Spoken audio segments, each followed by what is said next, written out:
You're watching Kass TV, and the show is Yes We Can, where we really believe that we can do anything that we believe. Anything that we set our minds to do, we can possibly get it done. The spirit is Yes We Can, the spirit that conquers each and every obstacle in life. I want to cheer you up. I want to challenge you into believing in yourself, believing in the fact that yes, you're uniquely made and wonderfully made in such a way that you can do anything that you ever set your mind to do. We can also do a lot of things as a nation, including fighting corruption, including making sure that we do a serious vetting for our leaders, and also having a general election next year unlike any other. The challenge is yours. The show is Yes We Can. I'm your host, Alex Truman. Yes, today we have our guest, our weekly guest, Ndola Ndolo. He's giving us his political perspectives and analysis on what's going on. Just before the break, we were talking about whether the Prime Minister should resign because of the Kass scandals that have taken place and that are all over the papers. So if you have any message to us, if you have any comment, if you have any suggestions, send them to us by SMS number 5105. ODM elections are set for the 24th of October. Yes. What does this do? The Kass and the problems that, the scandals that we hear about, yes. What does it do to the image of ODM? Yes. Well, you know, it will reduce the involvement of certain communities. Right. They will not turn up for the elections. The ODM headquarters will have to just handpick officials in certain regions of the country. Right. Because this will paint a bad light on the leadership, and they will therefore reduce the confidence of the members on their leaders' ability to win. You see, the vibrancy of any party election is driven by how strong the party members believe that their party leader is, and how big a chance they have to win. So as long as he looks weakened, then it means the participation in ODM elections will be also weak. Okay, it remains to be seen. Yes. Let's now go back. Let's go back to what has been also happening, which is the expulsions of some members of parliament. Yes. From the different political parties or political vehicles that they use to get to parliament. Now you have NAK Kenya.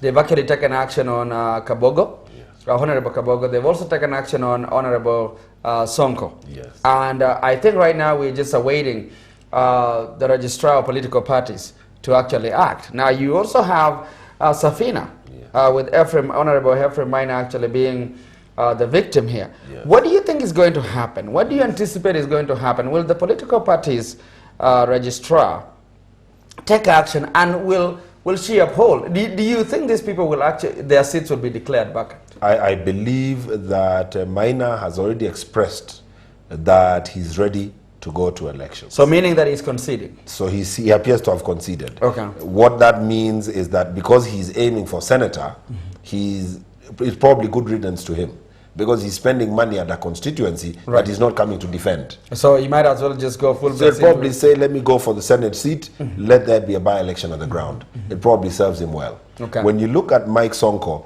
it's dangerous for him, because anybody who comes to challenge him in a by-election and fares well may actually will be a threat in 2012. So it's not good for him, it's not good for Kabogo. Hence Kabogo's humble approach to the matter, and the fact that he has only been suspended. Okay. But Sonko is out. So Sonko is out completely?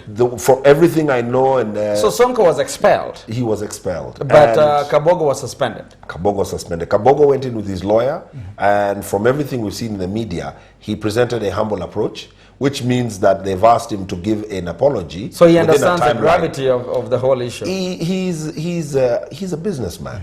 He knows that a by-election now, few months to a general election, means he spends double.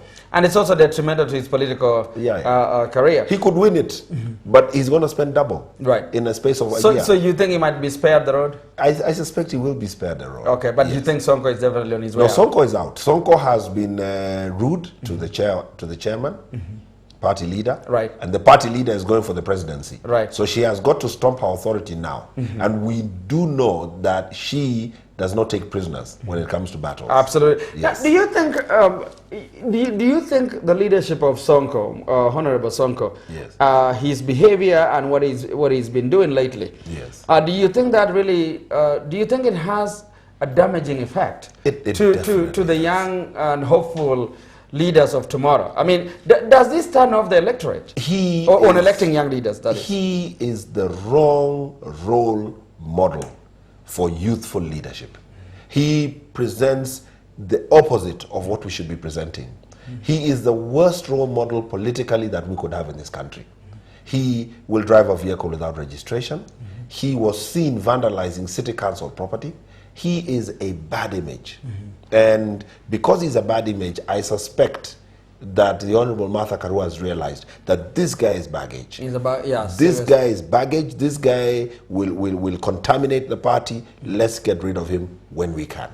Well, you're watching the Yes We Can show. We're talking about Mike Sonko, Honorable Mike Sonko. He's actually been expelled from the NAK Kenya party, and today we are giving a lot of insights. We're giving a lot of insights. Honorable Kabogo, on the other hand, was suspended by the NAK Kenya leadership, and he's actually, it looks to me like he may be spared the road. At least that's what our analyst is saying. Now, we're also talking about people like honorables like Ephraim Minor, who is actually been suspended from Safina Party. We're also awaiting the Political Parties Act, yes, which is supposed to be kicking off, I think, 2 weeks from now. Yes. Do you see a very tough, or do you think the new Political Parties Act will be a lot better than in terms of reinforcing the laws required? It will be very strong, and I'll tell you why. We have a new Attorney General in office. Right. We have a new CJ in office. These guys are going to be listening to disputes that end up in the court from a completely different lens than the previous guys, the previous occupants. And because of that, the Political Party Act will be followed to the letter, which is why I believe what we are seeing now is just a beginning.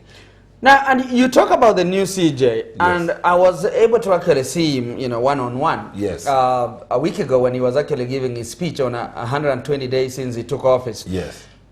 Now, I'm beginning to think that this guy has the gusto and he's really mature enough for the job. Yes. And do you anticipate that a lot of these election petitions and everything else will probably be dealt with in the right way? But first of all, yes, what do you make of his report? Yes. The 120-day report that he gave last week. I think it was positive.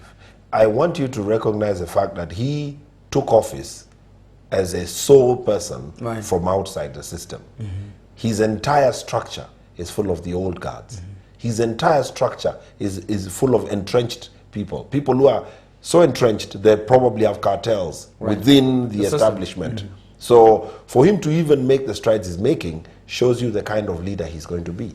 So you think we're headed to a new Kenya, and you think that sooner or later people will buy back the trust that they had lost in the judiciary? Most definitely. The next thing that Kenya needs to do is to send all these other leaders packing.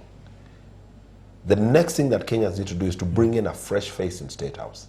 And I assure you, with what we have in the judiciary, you will start seeing a change. 5 years is sufficient for you to see, radical change within the country. Do you still believe, and before you say that, I'll just ask you before we go, before I remind our viewers, do you still believe that the Supreme Court of Kenya will actually rule against having an election in August next year and rule for December next year? But just in case you tune in, I want to remind you that you're watching Kass TV. The show is Yes We Can, and it's the show that aims at inspiring you to believe in yourself and believe that yes, you can in each and every circumstance. I take the example of the Kenyan athletes and the way they fight hard to the finish line. You can also fight hard if you have the will, and yes, if you have the spirit that can live in you and generate new ideas and give you energy, the spirit of Yes We Can. Do you still believe that the elections will be held next year in December? I said December and maybe even March 2013. And I believe the courts will rule in that way. What are your reasons for December 2013? If the courts are sufficiently convinced that the structures do not exist to take us through an election properly, they will rule for December or March 2013. Because we are coming from a contested election. Everything has got to be in place. Because we have an election where the president is retiring. You do not want a scenario like what we had the last time, and this time round, Kibaki is going home. You do not want that at all. So you think because of the structures that are not in place, Yes. we may actually take long, or it may actually be ruled for December. And I'm reading from the mood. But does the CJ risk Yes. being seen as going against the will of the people? Because I can tell you right now, the mood of the country is, let's have the election as stipulated in the Constitution. No, he won't. All he needs to do is explain himself. You saw what Kofi Annan said the other day. He said that before an election is held in Kenya, everything needs to be in place. For him to make that And by the way, comment that was after he visited with them, I think. that was a very major statement. Coming from him, who was talking for peace, who's talking about having a proper election, all he needed to say is, August is a date, in his opinion. But Right. what did he say? He said, everything has to be in place. Now, what do you think of the Kenyan courts? Because about 80% of the people still believe that they would rather handle their cases outside court because of the way it drags itself. And also, they also believe that, if somebody steals cows, the best way to deal with them is to put a tire on their neck and end their life and tit for tat. Yes. Do you think that we are actually looking at a situation where this judiciary will undergo a serious overhaul? Do you think that overhaul will actually happen before next year's general election? Oh, most definitely. Most definitely. All they need is 6 months. All we need to give them is 6 months, and you will see fundamental change. You see, the reason is this. We have leadership, even at the Supreme Court level, with the likes of Joki Ndongo, Right. coming from outside. Smoking on Jala? Yes, coming from outside. And the moment you have that, then this club mentality, which has been existing in the judiciary, has been broken down. When you have a CJ who is saying, we don't have to wear these old gowns and everything, Right. it means he's coming from a different approach. The previous guys were in a club, and they felt that they were special, they were honored, they were up there on a pedestal. And that explained even the attire, the belief that they should stick to that attire. And by the way, it was so interesting to see him Yes. and his deputy, Yes. along with the CRJ, Yes. not wearing any robes. They were just regular. This is the thing. So there's radical thinking. And because there's radical thinking, there's going to be radical surgery. And that will change the way things are. Well, you're watching the Yes We Can show on Kass TV. I'm your host, Alex Tum, and our guest is Ndola Ndolo. We still have a few remaining moments. We started off by asking you a question, whether you think it's the right time for the Prime Minister to step aside. There's been so many scandals, a lot of money misused, misappropriated. And right now, the World Bank is asking back their money to the tune of 971 million Kenyan shillings. I don't know who will foot the bill. Do we really still have that money in the PM's office? We don't know. But anyway, the question is, do you think the Prime Minister should actually step aside until investigations is done and until it's cleared? Send us your message on 5105. Send us your comments. Anything you want to tell us, the number is 5105. We're still here with the remaining moments with Ndola Ndolo. Do you, the death of Muammar Gaddafi, Yes. first of all, I don't know if you watched the pictures that have been circulating. Very sad. Yes. Do you think that is how it should have actually ended? There was no other way it was going to end. He had stamped his authority, even when he could tell that they were taking over some of the major cities. He kept talking strong.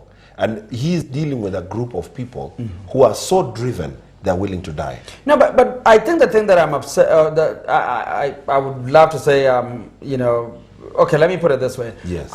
I think that the kind of graphic pictures that we saw, Yes. to me, was inhuman. Yes. And I also think that it went a little bit too far. Yes. What say you? Well, I tell you what. First and foremost, this man refused to even flee the country. All the signs were there. These guys were going to take over. He was shot by one of his bodyguards. Did you know that? One of the people in his entourage. And I hear he had actually given instructions that, Yes. that the moment they actually, the moment they're about to capture him, Yes. he needs to be shot dead. Why didn't he shoot himself then?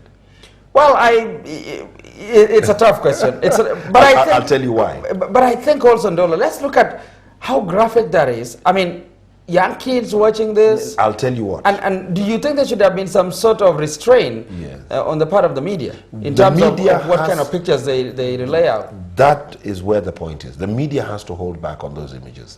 But what you must look at is the indignity he has put some of his people through. You know, people have been killed, people have been maimed when he was in office. So this is the tragedy. They say you rule by the gun, you will die by the gun. Do you think it's a lesson for current African It leaders? definitely has to be a lesson. We've seen it down with Bagbo. We've seen it now. When the chips are down, you need to walk away. Look at what President Banda did. And there's no focus on Zambia anymore. You know, the world has moved on. Because a man in his wisdom said... So should we be grateful to the retired President Daniel Moi? Most definitely. And this is why, and I've said it on this show and I've said it on other shows, we have never been fair to President Moi. As a leader, with all the negatives that happened during his leadership, the positives need to be looked at. He brought the girl child center fold on education. And now, talking about that, some of the things that he's done that he needs to be that needs to be echoed, and things that really need to be highlighted, things like creation of or building of the Moi University.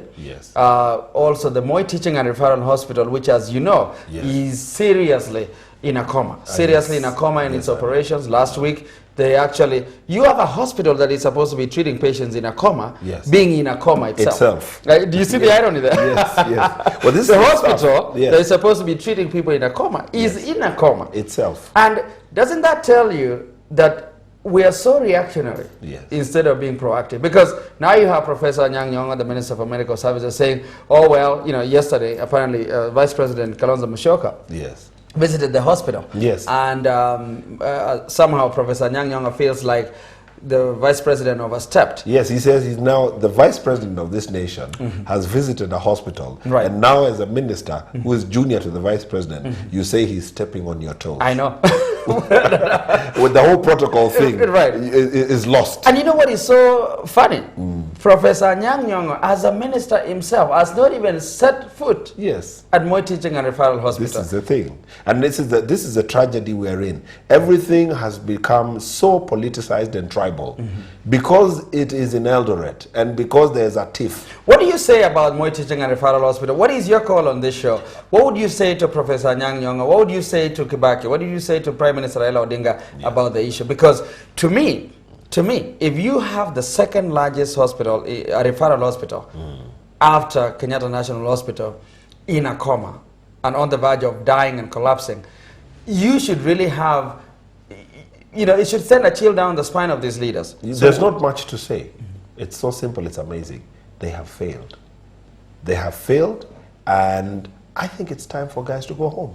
They have failed. If the second largest hospital in the country is in such a mess, it means that for you to get medical care in this country, you have to be able to afford the Nairobi hospitals, the Aga Khans, and the MP Shahs. In fact, what was so shaming was the fact that they actually turned away the patients, and not even that, they actually went as far as Kapsabet Hospital looking for drugs. I mean, you think of such a big hospital. It's a problem. And you know, I was just thinking, even before we conclude the show, that I would like us to go back slightly on the military angle. And I'll tell you why I want us to go back there. A lot of the things that Moi did in his time were, to a certain extent, unite the disciplined forces. There were always underlying tensions, but he was able to contain them. What we saw in 2007 was a reluctance to deploy the military, probably because they were too polarized. What we are seeing in Somalia is healthy for the military, contrary to anything anyone might say. Why do you think it's healthy? Because they are going into that battle as brothers. You have a Kikuyu officer, Luo officer, Kalenjin officer. So will that foster unity? It will unify the military. You know, the name of this operation is Operation Linda Kenya, right? Now, I think there should be a lot done to Linda Kenya from inside. That is instead true. of having to do it from there. That is well, even though George Bush used to say, let's fight them over there, so that we don't have to fight them over here. That would have been an excellent strategy if we had secured locally. But there's a good side to this battle. Number one, it's going to unify the military, because the military is going to go at this combined. So this is a unifying thing for our military. Number two, it forces our government to step up on security internally. So in as much as we're going to lose, and we will lose Kenyans, we are going to be better off at the end in terms of internal security and our security at the borders. So it's a worthy cause. In a way, there's always a good and a bad to everything. That's the last word. Fighting the Operation Linda Kenya, the Operation Linda Nchi or Linda Kenya is definitely a worthy cause, and we wish our military men and women the best in the battle against the Al-Shabaab. It's been the Yes We Can show, and yes, there's no one else like our guest Ndola Ndolo, who can actually highlight and actually instill a lot of new insights and perspectives into us each and every week. I welcome you again with them next week. And when it's Yes We Can, know that you can always expect a lot of surprises. And yes, today, he's given us a lot more than we actually knew. So my thanks to him. And thank you for all of you that have watched our show. We'll definitely highlight on your SMSs at the, in our evening show tonight. And so stay tuned later on again at 6 o'clock. We'll be able to watch have you on the Yes We Can show. The spirit that lives, the spirit that conquers is the spirit of Yes We Can. See you next time.